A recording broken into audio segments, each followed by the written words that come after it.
es que no nos falte su presencia. Amén. Y para ello les voy a invitar a que se ubiquen conmigo allí en el libro de Éxodo, en el capítulo 33, el versículo 15.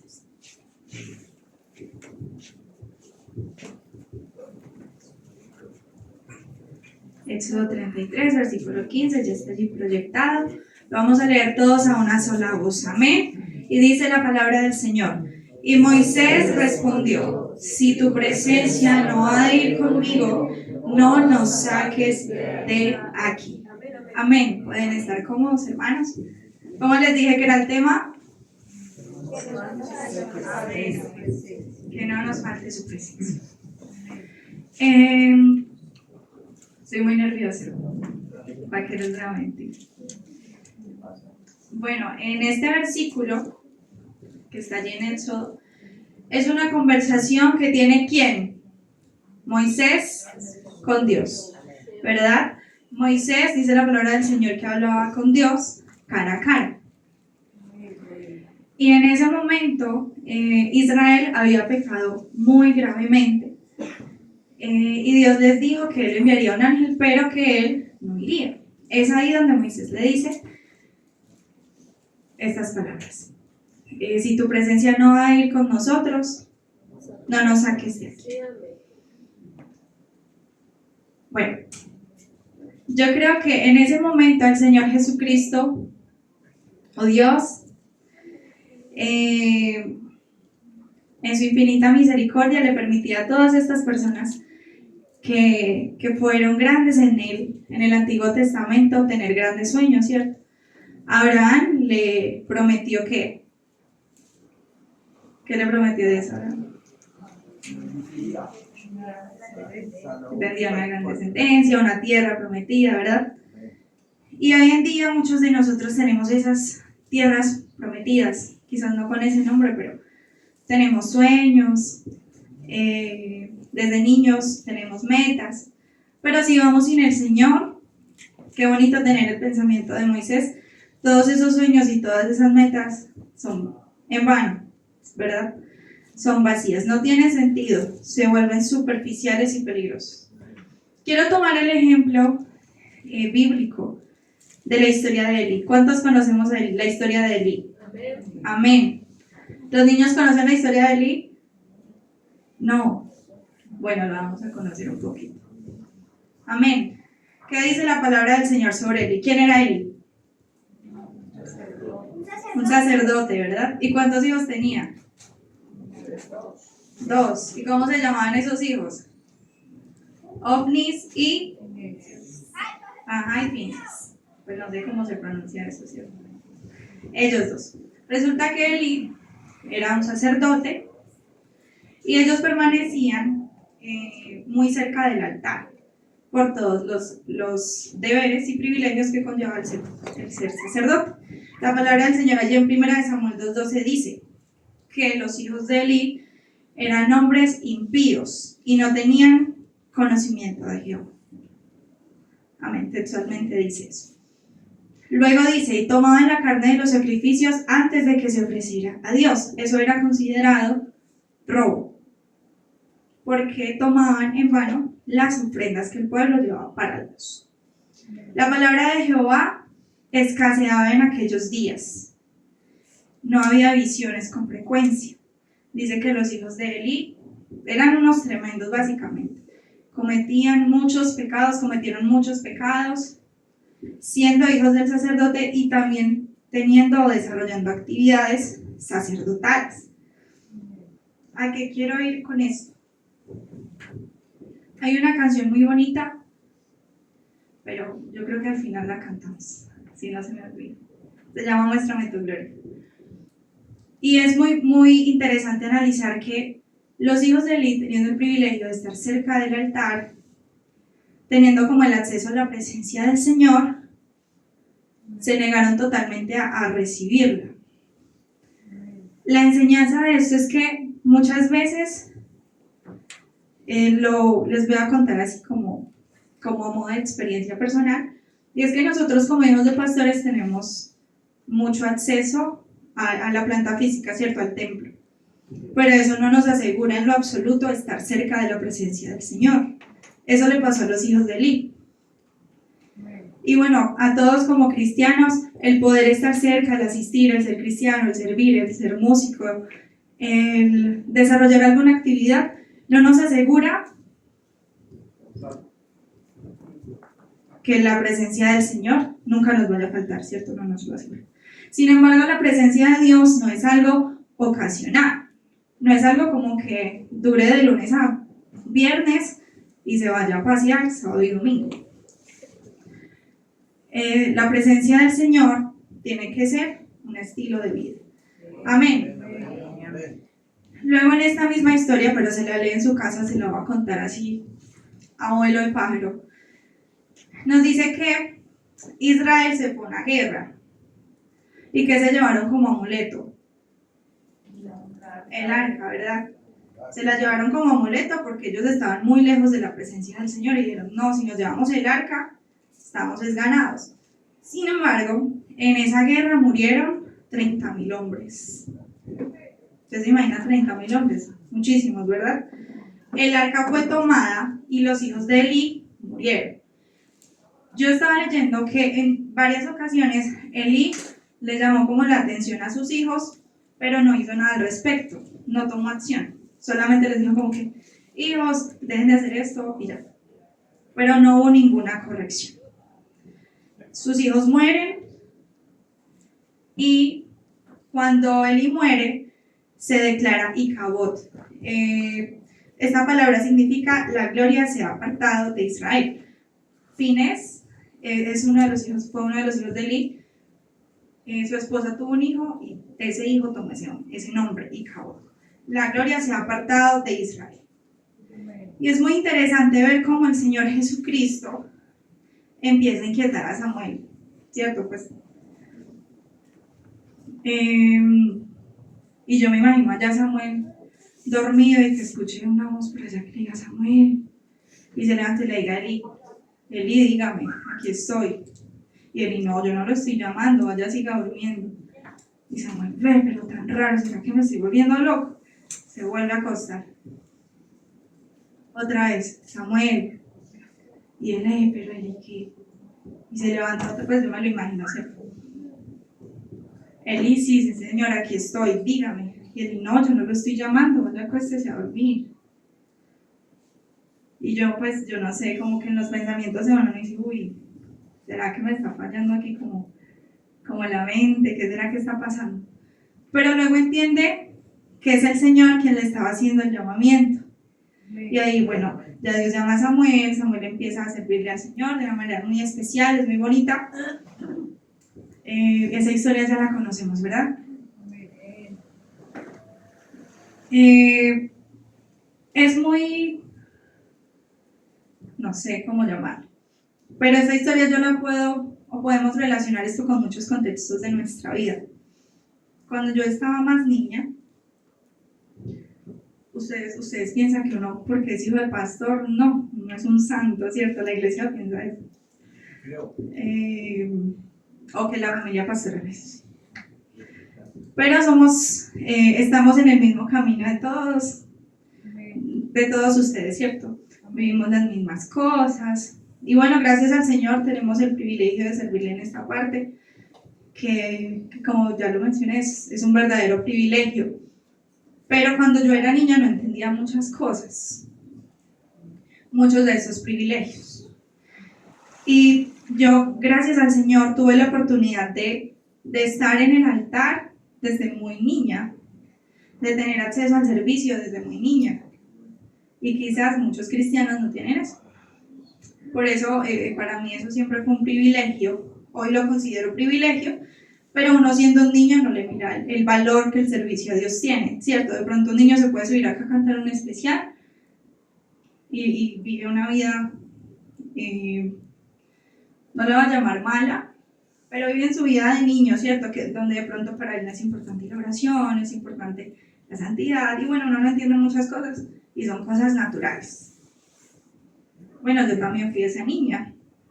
En mi colegio, en mi escuela, yo me acuerdo, mi papá, yo era un desorden en la iglesia con los niños de los hermanos. y apenas empezaba el culto, mi papá a predicar, yo empezaba a correr, y mi papá me llamaba la atención desde el altar, y yo, ay, qué pena, y me ponían una sillita aquí, yo así, todo el culto. Y si hacía algún movimiento, me tiraba la mirada de los 1000. En la casa arreglamos. Y yo, uy. Y me acuerdo que así también era con mi hermanita. Y uno de niño, bueno, no. Bueno, y ni de niño, ¿cierto? Hay muchos jóvenes, muchos hermanos que quizá descuidan el valor del servicio, descuidamos el valor del servicio en algún momento. Pero qué lindo que podamos retomar eso. Cierto que el Señor Jesús nos llame la atención porque la palabra del Señor dice que el Señor a quien ama, corrige. Y al que muchos se le perdonan, muchos se le aman, ¿verdad? Entonces, qué lindo que podamos tener esto en mente. Y cuando empezamos a actuar de la manera en la que el Señor Jesucristo espera que actuemos, las cosas son diferentes. Amén. Quiero contarles algo que me pasó esta semana. Y se lo he podido contar bien a mi mamá, porque siempre que se lo va a contar pasa algo. Hoy se lo estaba contando y se despertó mi sobrino. Y a correr con el sobrino a hacer brownie. Luego veníamos y se lo estaba contando y empezó a llover. Y entonces ya no me escuchaba. Y veníamos en la moto y yo, no, hay que llegar rápido. Pero bueno, resulta que gracias al Señor, esta semana empecé de nuevo otro semestre de universidad. Empecé a trabajar. Bueno, estuve trabajando todas las vacaciones, pero seguí trabajando. Y resulta que en el registro de materias, tenía que registrar 2 materias, y en una no había cupo. O sea, se acababa el cupo para entrar a registrar. Y en la otra solo quedaba cupo con un profesor. Y todos me hablaron, no registre, vamos a ponerle al profesor, vamos a ponerle Genaro, por decir algo. No registre con el profesor Genaro, ay no, todos se quedan con él. Y pues me tocó porque no había más cupo. Y yo, no, Dios mío, ¿yo qué voy a hacer?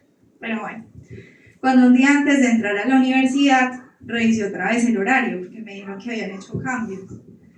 Y resulta que en la materia que no había podido registrar, me tocó también con él. O sea, me tocaron 2 materias con el profesor Genaro.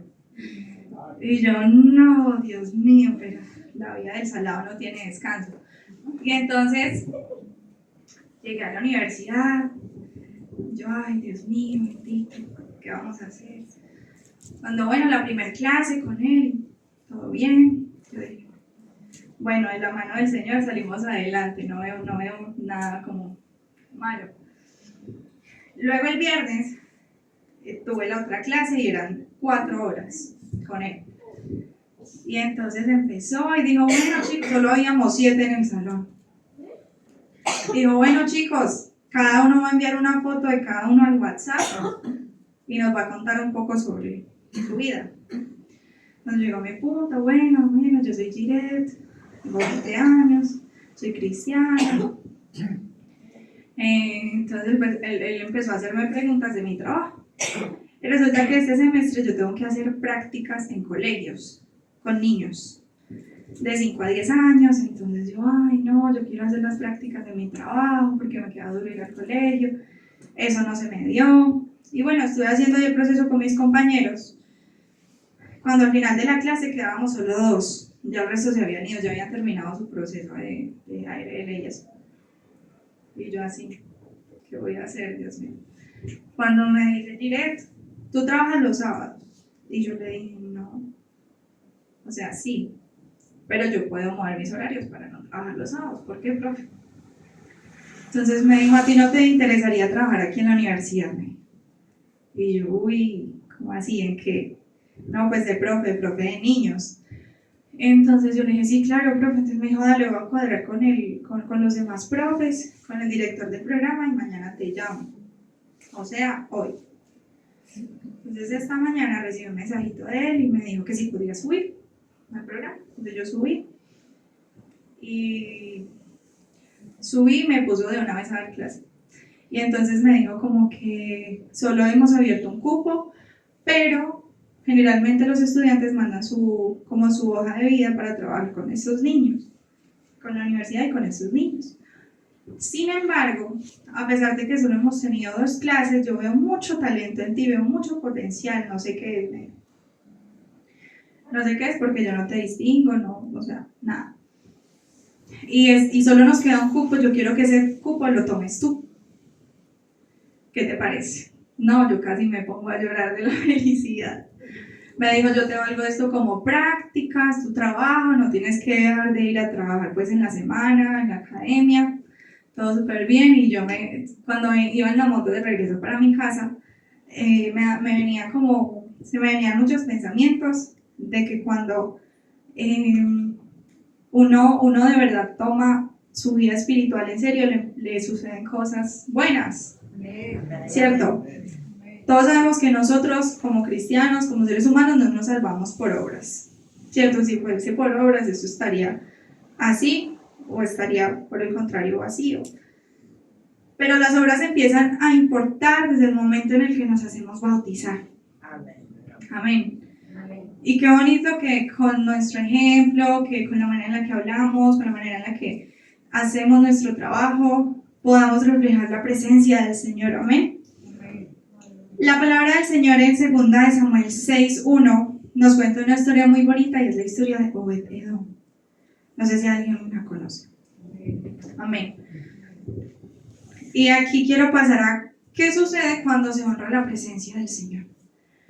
En estos versículos nos cuenta la historia donde David quería traer el arca de la que estábamos hablando ahorita, quería traerla de vuelta a Jerusalén. Pero él lo hace de una forma incorrecta. ¿Por qué? ¿Cómo lo hizo él? ¿Alguien se acuerda? ¿No? Él la llevó como en un carro. Y la palabra del Señor establecía que debía ser llevada sobre los hombros. Pero la llevaron en un carro con unos bueyes. Resulta que los bueyes se tropezaron y el arca pues cayó. Y Usa, que está ahí, Usa, tratando de sostenerla, hijos de Abinadab, tratando de sostenerla, la tocó y murió al instante, ¿verdad? ¿Qué significa, qué significaba el arca? La presencia del Señor. Pero como había algo establecido y la presencia del Señor no puede ser usada o no puede ser tomada en vano de otra manera en la que el Señor Jesús no lo establezca, Usa murió de repente, pues al instante. Y David decide llevar el arca a la casa de Obed-Edom. ¿Quién era Obed-Edom? ¿Quién era? ¿Cómo? La Biblia no menciona que fuese un hombre destacado, que fuese un hombre, un líder, pero vivía una vida muy bonita, una vida espiritual muy bonita con su familia, en su casa. Y imagínese usted que llegue el arca de la presencia del Señor a su casa y la tienen que cuidar como a nada, con sus hijos, tienen que respetarla, tienen que obedecer la palabra del Señor. Bueno, Edom hizo todo lo que el Señor Jesús había establecido. Y en 3 meses, ¿qué pasó? Fue muy bendecido él y toda su casa. Amén. Y David, yo creo que David dijo, ¿por qué no me traes arca por mi casa? Mire el Señor Jesús lo que está haciendo en la casa de Obed-Edom. Y esa bendición fue tan visible que David se enteró y fueron por el arca. Pero es muy bonito ver el comparativo entre la vida de Elí y sus hijos y la vida de Obed-Edom junto a su familia. Amén. Elí y sus hijos despreciaron la presencia del Señor porque tenían mucho acceso a ella. Ya habían perdido el temor a Dios. Pero Obed y su familia, ellos honraron la presencia del Señor. Amén. Elí y sus hijos se alejaron de Dios a pesar de que estaban en el templo. Obed-Edom y su familia se acercaron a Dios desde su casa. Amén. Elí y sus hijos perdieron la gloria, perdieron la presencia del Señor. Y Obed-Edom recibió bendición en su casa. Amén. Elí y sus hijos se confiaron de la rutina. Muchas veces eso nos pasa, ¿cierto? Y venimos y servimos, ay, me toca cantar, ay, me toca tocar la batería, bueno. Pero nos conformamos tanto con ese servicio que prestamos que se nos olvida lo más importante y es a quién le servimos, para qué le servimos y por qué lo hacemos. Amén. Él y sus hijos murieron espiritual y físicamente. Y Obed y su familia, ellos vivieron en bendición, vivieron en prosperidad. Amén. Yo creo que hay muchas cosas que nos alejan hoy en día de la presencia del Señor. Una de ellas es el conformismo con el servicio, el conformismo, no sé, en la casa, no sé, la falta del temor a Dios, las redes sociales, las críticas, ¿cierto? Esos hermanos y esas hermanas que la pasan criticando y critican, porque los hay.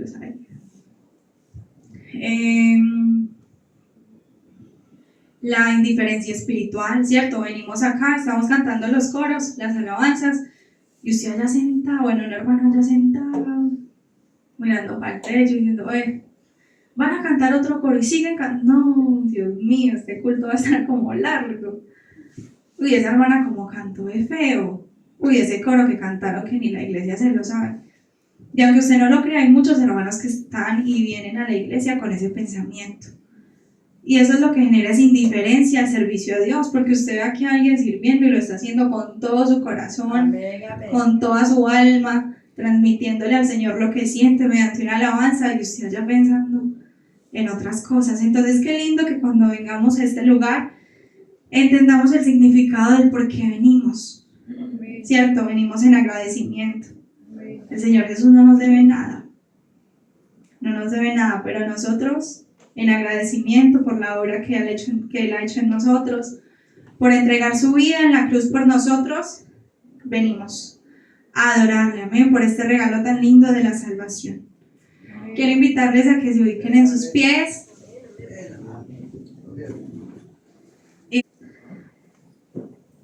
Que la presencia del Señor, nos puede faltar lo que sea, nos puede faltar comida, nos puede faltar ropa, nos puede faltar todo, pero la presencia del Señor es algo indispensable, innegociable. Amén. Le voy a pedir que cierre sus ojos en este momento y se examine, no me responda si usted allá en su mente. ¿Cómo cree que está viviendo ahorita? ¿Como Elí y sus hijos? ¿O por el contrario como Obed y su casa? ¿Estás cargando con el arca de la reverencia? ¿Con el arca con reverencia? ¿O con ligereza? No sé, sin temor. ¿Será que Dios puede habitar en tu casa como lo hizo en la casa de Obed-Edom? No me respondan a mí, respóndanselo ustedes. El Señor Jesucristo y cada uno de nosotros conoce nuestros corazones y nuestras mentes, nuestros hogares, ¿verdad? Pero qué lindo que todos podamos decir que en nuestra casa habita la presencia del Señor. Amén.